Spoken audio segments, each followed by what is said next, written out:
Assalamualaikum warahmatullahi wabarakatuh. Teman-teman, kembali lagi di channel YouTube saya, Khairun Imam. Gimana nih kabar kalian? Semoga kita semua selalu diberi kesehatan, kemudahan, dan juga limpahan rezeki dari Yang Maha Kuasa, teman-teman ya. Nah, di video kali ini kita akan melihat bagaimana Prof. Mahfud MD mempermalukan habis-habisan para kuasa hukum penggugat ijazah Pak Jokowi. Kasihan banget ya dipermalukan sekarang. Setelah usaha mediasi dan damai ditolak Pak Jokowi, sekarang Pak Mahfud yang mempermalukan mereka, teman-teman. Nah, selain itu, ada video di mana Rismon katanya mau minta maaf kepada Pak Jokowi. Loh, mau minta maaf karena apa ini? Nanti akan kita lihat videonya ya. Nah, terakhir, ada kabar di mana ketua dari Cyber Army ataupun buzzer ditangkap oleh kejaksaan, teman-teman. Karena diduga dia ini membuat sebuah operasi untuk menutupi kasus-kasus korupsi besar seperti timah, kasus korupsi impor gula Tom Lembong, dan beberapa kasus lainnya. Apakah dia termasuk anak abah? Apakah dia termasuk ternak onta? Nanti kita akan lihat juga videonya ya. Tapi sebelum itu jangan lupa like, subscribe, dan share. Dan tanpa perlu berlama-lama lagi, mari kita mulai videonya berikut ini. Saya akan menempuh pidana melaporkan Prof. Mahfud MD. Dia telah melakukan namanya contempt of court, penghinaan terhadap peradilan. Tidak boleh perkara yang belum diadili, dia seolah-olah sebagai hakim mengatakan bahwa gugatan itu ditolak. Ya, karena gugatan saya itu dinilainya wan prestasi. Menurut saya tegas, Mahfud MD lancang.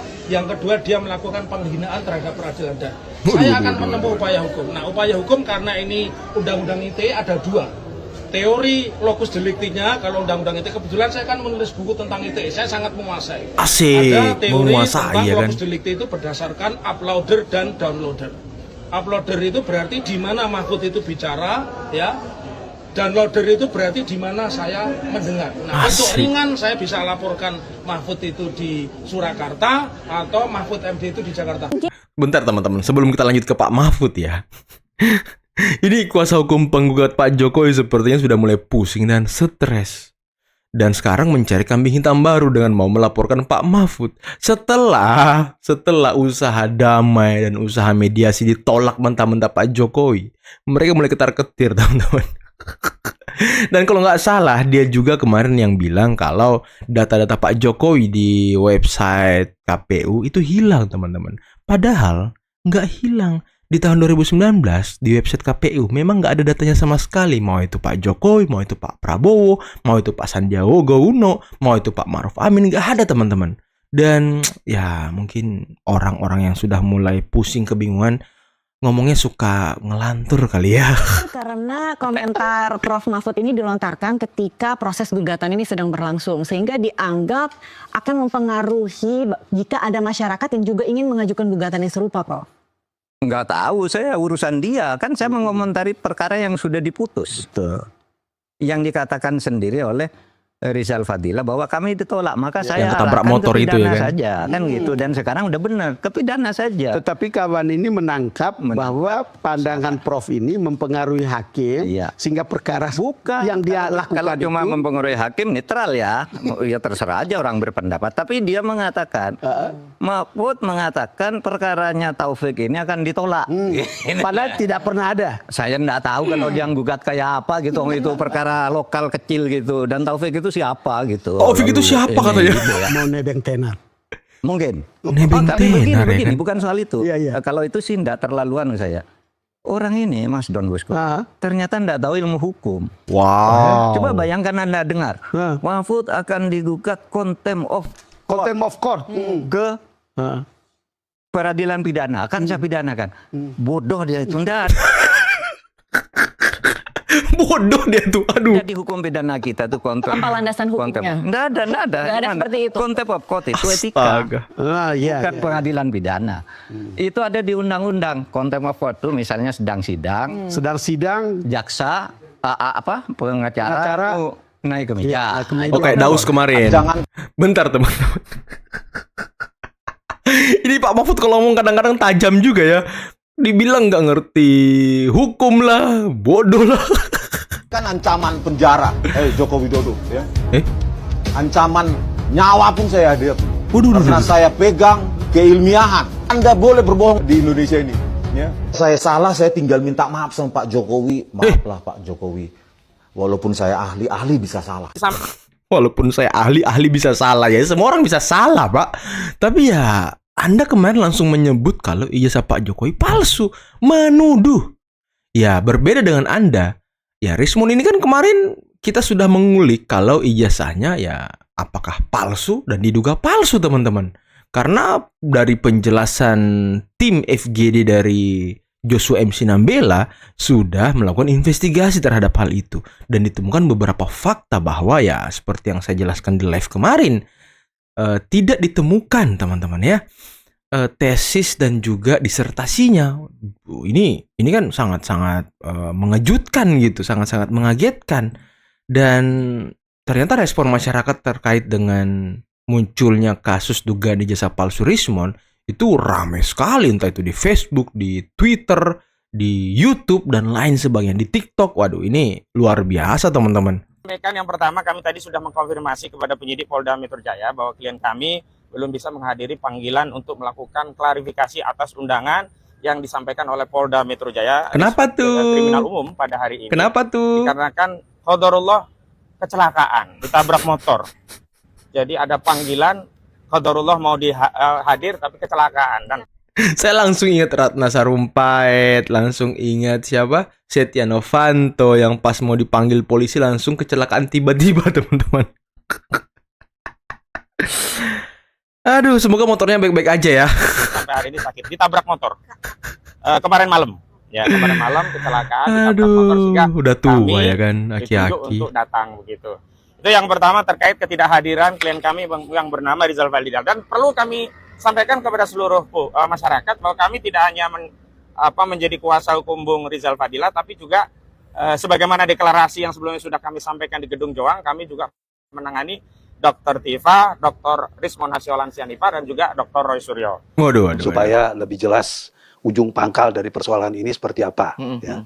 Nah, jadi gini, berkaitan dengan masalah dengan adanya pihak yang tidak dilaporkan itu terus kemudian dipanggil, ya barangkali menurut hukum acara dia dijadiin saksi. Oh, ya, okay. jadi saksi nih. Dari saksi orang-orang yang dilaporkan. Si Rizal Fadila itu ya? Ya, Rizal Fadila saksi, ya kan? Okay. Harusnya juga Pak Amin Rais dipanggil dong sebagai saksi. Betul, panggil juga Amin Rais. Dan orang yang ada di barisan itu 2-3 orang harusnya dipanggil sebagai saksi. Apa konteksnya? Konteksnya kan sama, ya kan? Mengatakan ijazahnya Pak Jokowi dianggap palsu, dianggap nggak benar. Ditanya dong, dokumennya mana? Ya kan? Yeah. Kan orang yang namanya menuduh harus membuktikan. Jadi ini sebetulnya Roy Suryo ini salah langkah gitu kan. Roy Suryo Karena salah dia langkah, terlalu ya kan? ambisi untuk bagaimana menjatuhkan Pak Jokowi sehingga dia lupa proses hukum yang harus dia lalui. Nah, kan harusnya orang menuduh itu harus membuktikan. Nah, makanya mungkin Pak Dila, mungkin juga nanti saya berharap Pak Amin Rais juga dipanggil. Betul, itu menurut harus. saya, ya. Dalam konteks menanyakan sebagai orang-orang yang menuduh ini. Karena Amin Rais itu di videonya di YouTube, teman-teman, dia mengatakan bahwa Pak Jokowi dia tidak punya ijazah dari SD, SMP, SMA sampai kuliah UGM. Dan kalau ada, itu dipastikan palsu. Nah, itu kata Amin Rais kemarin. Dan ya, Amin Rais sepertinya harus dipanggil juga nih untuk mengklarifikasi omongannya itu. Kalau perlu dilaporin juga. Kamu punya apa? Udah menuduh tuh seperti ini, udah menuduh seperti ini itu punya apa? Buktinya apa? Kan gitu kan? Ya. Gaji buzzer 1,5 juta, bosnya kantongi ratusan juta. Siapa sangka mereka bisa ganggu proses hukum? Bos buzzer M. Adia Muzaki, MM, ditangkap Kejagung karena diduga merintangi penyidikan 3 kasus besar, korupsi PT Timah, impor gula, dan suap ekspor CPO. MAM gak main-main. Dia bentuk tim Cyber Army berisi 150 orang. Disebar dalam 5 grup bernama Mustafa 1-5.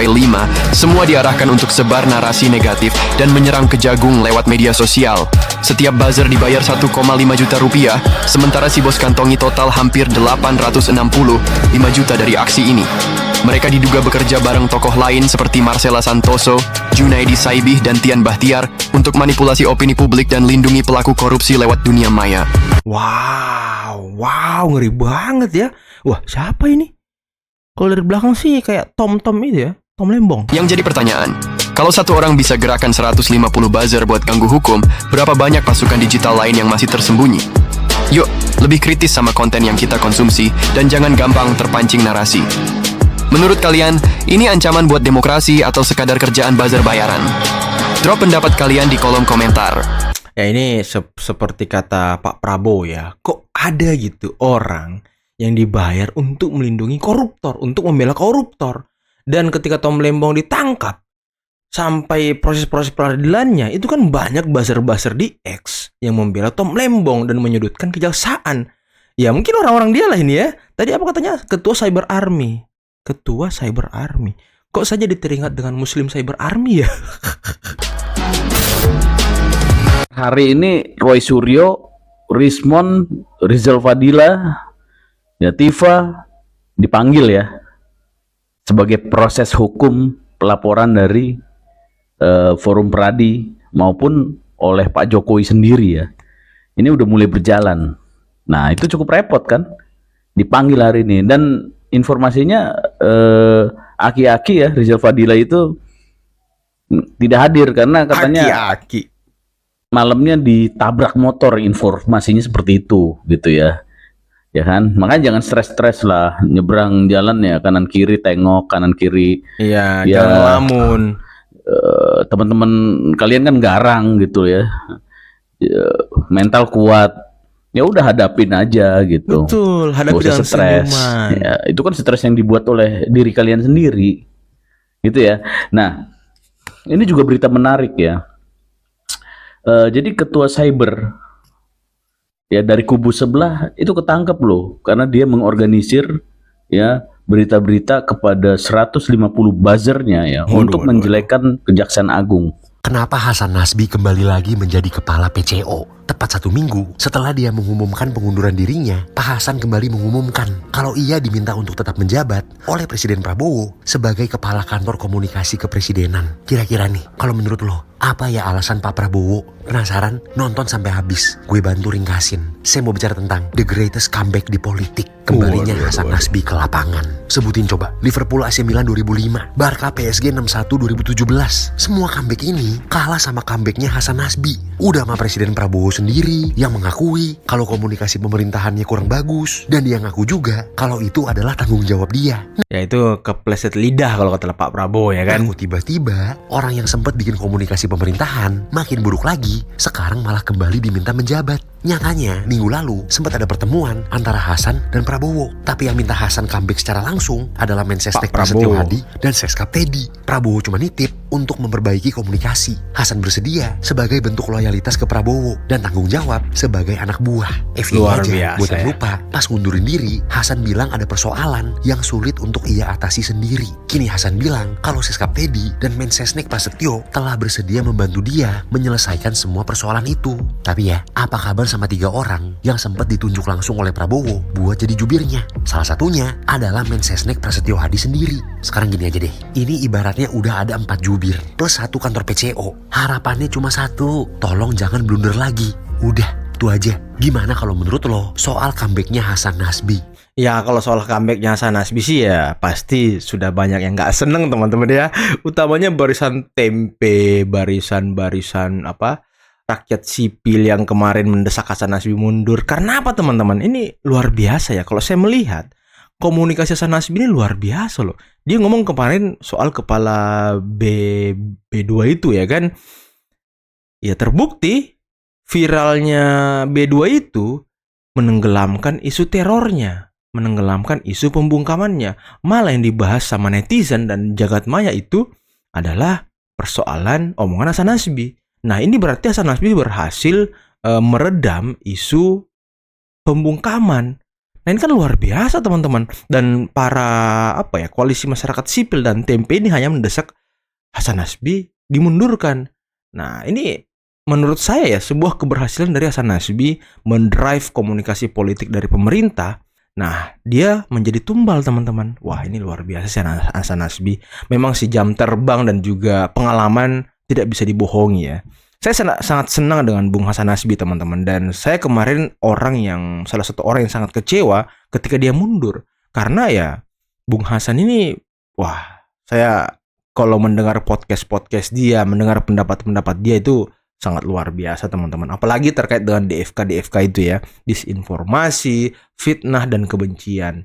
Dan itu misi yang ingin dihilangkan oleh Hasan Nasbi di dunia maya tentunya. Terkait dengan buzzer-buzzer mungkin. Dan tadi bagaimana Pak Mahfud MD yang sangat luar biasa mempermalukan kuasa hukum dari penggugat ijazah Pak Jokowi yang memang sepertinya mulai gelagapan, mulai stres, mulai pusing dalam menghadapi Pak Jokowi yang sudah menolak untuk mediasi dan damai. Ya, kita tunggu saja ya babak selanjutnya soal kasus ijazah ini. Dan kalau update dari Barreskrim, dari Polda Metro, itu sudah hampir rampung digital forensik terhadap ijazah Pak Jokowi. Dan sepertinya sih kubu-kubu Roy Suryo tidak akan percaya kalau itu netral kan. Mereka meminta pemerintah ataupun kepolisian untuk melakukan digital forensik di Singapura. Dan ya kenapa nggak di Pluto sekalian biar kalian pindah ke Pluto ya kan. Dan saya masih belum dapat jawaban tadi teman-teman terkait dengan buzzer yang ditangkap itu, ketua buzzer yang ditangkap itu. Apakah dia ini memang anak abah atau ternak onta atau siapa gitu. Karena ya kasus hukum yang dilindungi koruptor. Wah ini sangat tidak baik buat bangsa kita. Dan gimana menurut kalian tentang Rismon? Rame-rame soal ijazah Rismon, rame-rame soal Rismon meminta maaf. Gimana menurut kalian teman-teman? Coba komen di bawah ya. Dan mungkin cukup sekian dulu video kali ini. Jangan lupa like, subscribe, dan share videonya. Akhir kata, billahi taufiq wal hidayah. Wassalamualaikum warahmatullahi wabarakatuh. Bye-bye.